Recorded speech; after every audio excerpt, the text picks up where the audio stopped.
La parole est à la présidente Geneviève Garrigous. Excusez-moi. Monsieur le maire, chers collègues, depuis mars 2020, les clubs sportifs amateurs font face aux conséquences de la pandémie. Merci.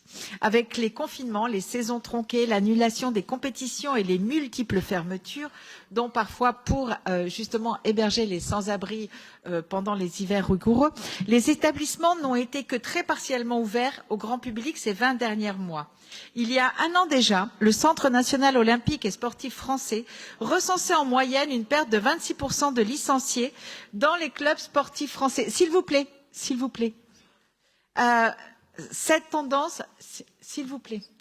Cette tendance s'est accentuée à Paris au printemps dernier avec la nécessité de mettre en place des centres de vaccination dans les gymnases, des locaux qui sont d'ailleurs à nouveau sollicités aujourd'hui pour permettre la vaccination de la 3e dose à grande échelle. Dans ces conditions difficiles qui perdurent, l'impact en termes d'activité est majeur et se traduit par des pertes financières notables du fait de la diminution du nombre de licenciés et des charges de personnel à payer. Pour un certain nombre de structures, les menaces de fermeture sont bien réelles. Les clubs et associations présents sur l'ensemble du territoire parisien sont des partenaires de la ville. Ils participent au développement d'une pratique sportive quotidienne, diversifiée et accessible à toutes et à tous. Une activité physique et sportive dont les bienfaits ne sont plus à prouver, notamment en termes de bien-être et de santé, et pour lesquels toutes les générations sont concernées. Cela nous a été à nouveau confirmé lors des auditions d'experts, soignants et associations organisées au printemps dernier avec la 4e commission, à l'initiative de Gauthier Caron-Thibault, son président, sur la thématique du sport et de la santé.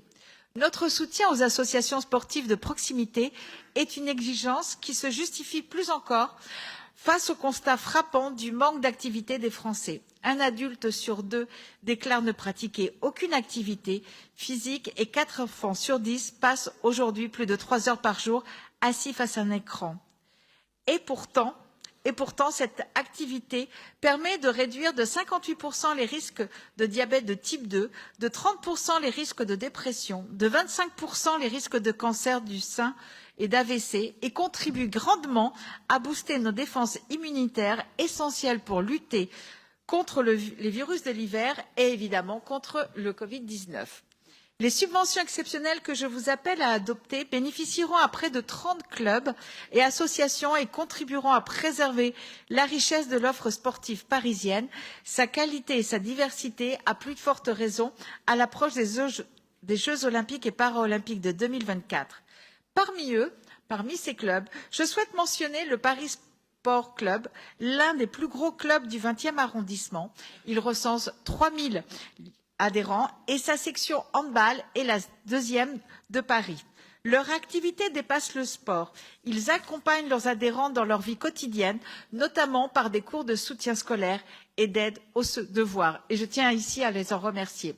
Le sport en club est essentiel à la vie des Parisiennes et des Parisiens et je suis persuadée que nous partageons tous l'espoir qu'ils puissent le faire encore longtemps. Merci de voter cette délibération. Merci Madame la Présidente.